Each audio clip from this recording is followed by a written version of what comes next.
KNPPM UGM 2020, Desa Margolui, Seyegan.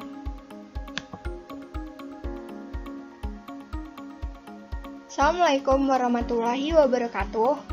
Selamat pagi, siang, sore maupun malam bagi hadirin yang menonton video ini.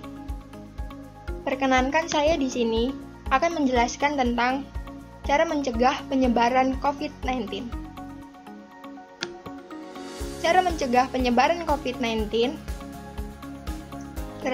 di sini akan dibahas 5 cara. Yang pertama, jaga jarak minimal 1 meter. Kedua, sering membersihkan tangan. Ketiga, melakukan etika batuk dan bersin. Keempat, menggunakan alat pelindung diri. Kelima, disinfeksi ruangan atau benda. Mari kita bahas satu persatu. Pertama, social distancing. Social distancing bisa disebut juga jaga jarak 2 meter. Jaga jarak 2 meter ini penting agar kita terhindar dari penyebaran virus COVID-19. Lalu, kita dianjurkan untuk tetap di rumah saja. Pertama, hindari perjalanan yang tidak penting, yaitu membatasi diri untuk tetap di rumah dengan tidak melakukan perjalanan jauh. Menggunakan pesawat, bus, transportasi pribadi, dan kereta. Kedua, hindari tempat yang banyak kerumunan massa. Ketiga, batasi pertemuan dengan orang yang memiliki risiko tinggi, seperti orang yang diisolasi atau yang tes positif terpapar COVID-19. Langkah kedua, sering membersihkan tangan. Jika tangan kita tidak terlalu kotor, bisa menggunakan antiseptik atau hand sanitizer. Jika tangan terlihat sangat kotor, bisa menggunakan sabun dan air mengalir. Berikut ini cara mencuci tangan dengan sabun. Lamanya 40-60 detik. Pertama, kita basuh dulu tangan kita dengan air. Kedua, tuang sabun secukupnya. Ketiga, ratakan dengan kedua telapak tangan. Keempat, gosok punggung dan sela-sela jari kiri tangan kanan dan sebaliknya. 5. Gosok kedua telapak dan sela-sela jari. 6. Jari-jari di sisi bagian dalam. Kedua tangan saling mengunci. 7. Gosok ibu jari kiri berputar dalam genggaman tangan dan lakukan sebaliknya. 8.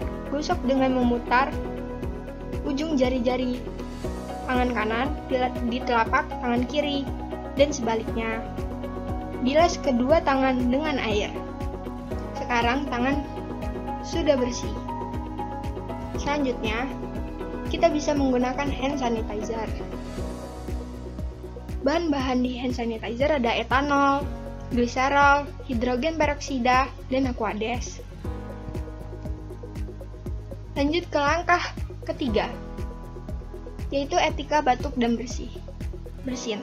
Seringkali pada saat batuk, kita mengabaikan etika batuk, sehingga menyebabkan virus yang dikeluarkan saat batuk dapat menyebar dan terhirup oleh orang lain. Oleh karena itu, kita perlu tahu tentang etika batuk. Etika batuk yang perlu dilakukan saat batuk atau bersin. Pertama, gunakan masker. Masker saat menggunakan masker lebih baik. Yang kedua, jika tidak memakai masker, tutup hidung dan mulut dengan menggunakan lengan. Jangan tutup hidung dan mulut dengan menggunakan tangan, karena itu bisa memperantarai penyebaran virus atau bakteri. Ketiga, tutup hidung dan mulut dengan tisu atau sapu tangan. Keempat, segera buang tisu yang sudah dipakai. 5. Cuci tangan dengan menggunakan air mengalir dan sabun. Setelah mengetahui etika batuk dan bersin, selanjutnya langkah keempat, Gunakan alat pelindung diri. Apa itu alat pelindung diri? Alat pelindung diri adalah peralatan yang digunakan untuk mencegah dan mengendalikan infeksi. Penting untuk mengurangi resiko penularan.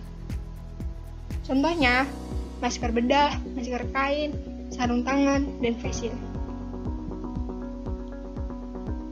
Lalu ini jenis-jenis dari alat pelindung diri, yaitu pertama masker kain. Masker kain memang dianjurkan untuk digunakan di kehidupan sehari-hari dan bisa dicuci kembali. Fungsinya adalah melindungi pengguna dari partikel yang dibawa melalui udara, droplet, cairan, virus, atau bakteri. Lalu face shield.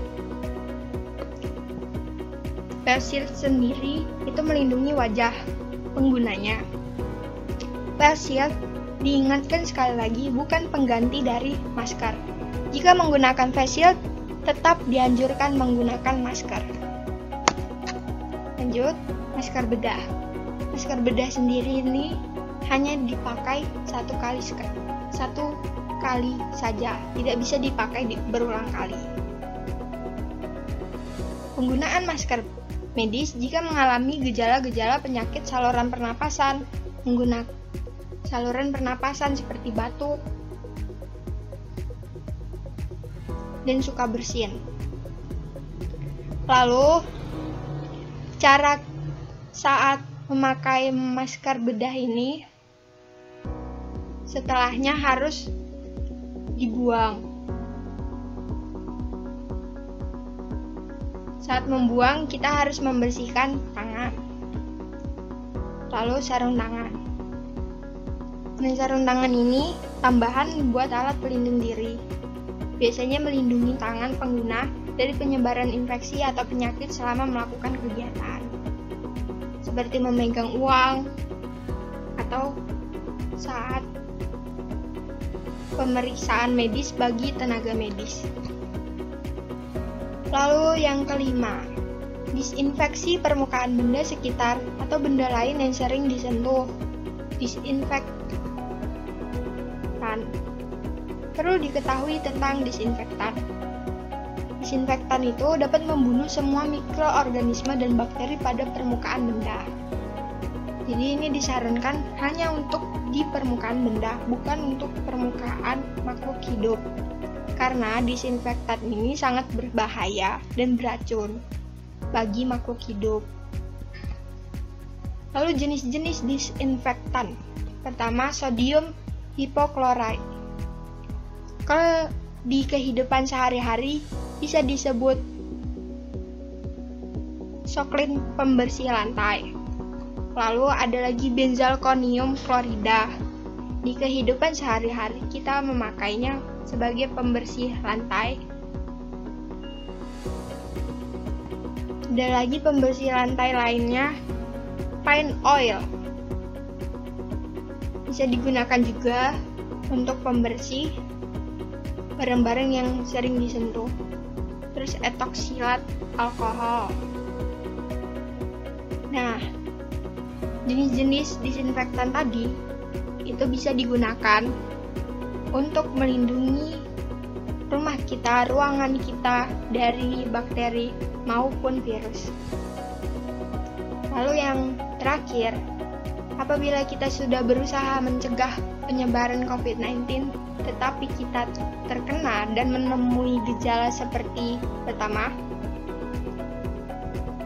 demam lebih dari 38 derajat Celcius, diikuti batuk kering, lalu diikuti sesak nafas, lalu diikuti sakit tenggorokan, maka kita harus segera mendatangi fasilitas pelayanan kesehatan terdekat, puskesmas maupun rumah sakit untuk diperiksa lebih lanjut.